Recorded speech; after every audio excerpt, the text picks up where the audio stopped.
Hey everyone, welcome back to my channel Dental Cafe. So this is a part 2 of implant abutment about the size of the implant and how you will select the abutment already discussed in the part 1. So in this video we'll discuss about the types of the implant abutment. For part 1 I'll share the link. Okay, then let's begin with the part 2 in the continuation of implant abutment. So we have a various classification of abutment. In this video, we are going to discuss about the two different classification. One based on the fabrication, other is based on the method we are used to fix the prosthesis.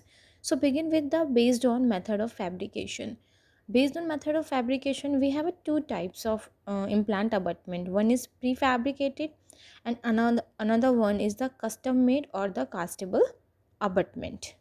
So begin with the prefabricated abutment. So this is we have a prefabricated abutment or a standard abutment. You don't need to cast it. You just simply place it inside the patient mouth, take an impression and then give it to the lab for fabrication of prosthesis. What the technician will do, they will fabricate the prosthesis over this abutment, and that is why it is called prefabricated or standard abutment. There is no need to cast the abutment. And after fabrication of prosthesis, just cement the crown. We can just simply cement the prosthesis, no need of a screw, no need of any rocket science. As you can see in the video, we'll place the abutment and then cement the prosthesis. That is why it is also called abutment for cement retention, because they use dental cement to retain the prosthesis or superstructure. So prefabricated abutment is also called abutment for cement retention. And the second one is the castable abutment or the custom abutment.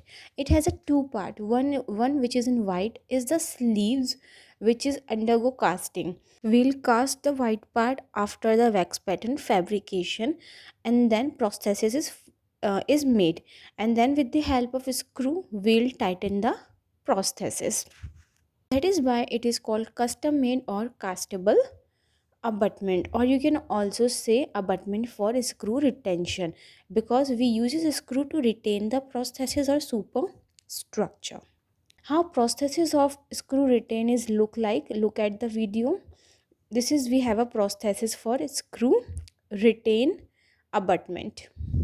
Prosthesis we have a screw inside it, and the castable abutment and the prosthesis is a one piece in case of custom made abutment.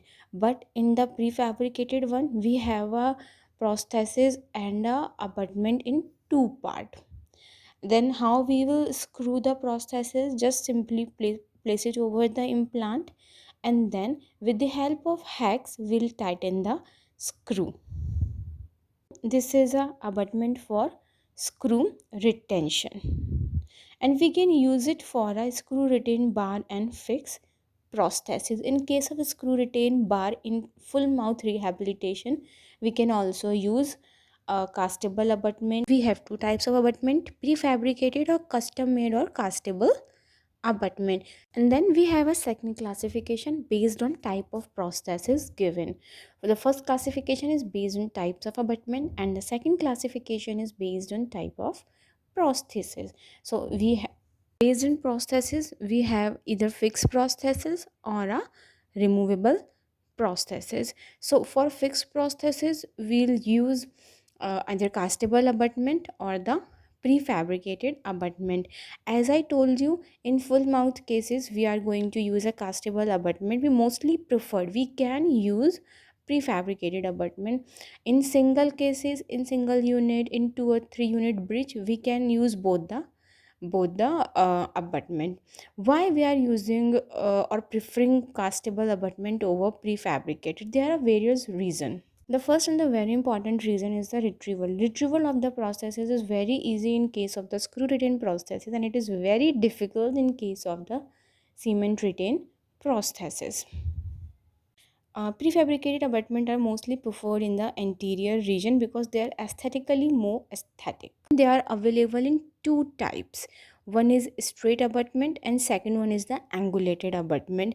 And the angulated abutment is mostly preferred in the interior because of the angulation of 5, 10, 15 degree.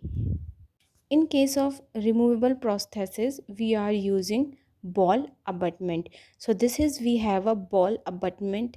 As the name suggests, it has a ball at the top. Removable prosthesis, or you can say for overdenture, we are using a ball abutment. We have other abutments also available for the overdenture, such as bar attachment, magnet attachment, but I generally like ball abutment because it is very simple type of abutment and there is no need of casting of bar or anything like that. So I mostly prefer ball attachment. If you want to know more about the overdenture, you can watch my video. It is already uploaded. And ball abutment is available in different gingival height. So depend upon the depth of the implant or depend upon the distance from the soft tissue surface and the implant, you can choose the abutment. We can just simply place the abutment over the implant as you can see in the video, and then tighten up over the implant. But you can notice one thing, we have a key for the tightening of this abutment. We are not using hacks to tighten the abutment, while we are using hacks for the prefabricated and the custom abutment, but in this case we have a different key which is hollow just like a ball shape. This key will hold the abutment as you can see in the video, and then you will place it over the implant and tighten the abutment, and then just simply remove the key. This is we call key. This is not hacks. This is a key for the ball abutment. Then we'll place the separator over the ball abutment, and this is, we have a housing, and inside the housing we have a silicone ring. So the ball abutment will place over the implant, and this housing will go inside the denture or the removable prosthesis. So we will place the housing over the ball abutment, and then pickup of the removal prosthesis was done, so that this housing will go inside the removable prosthesis.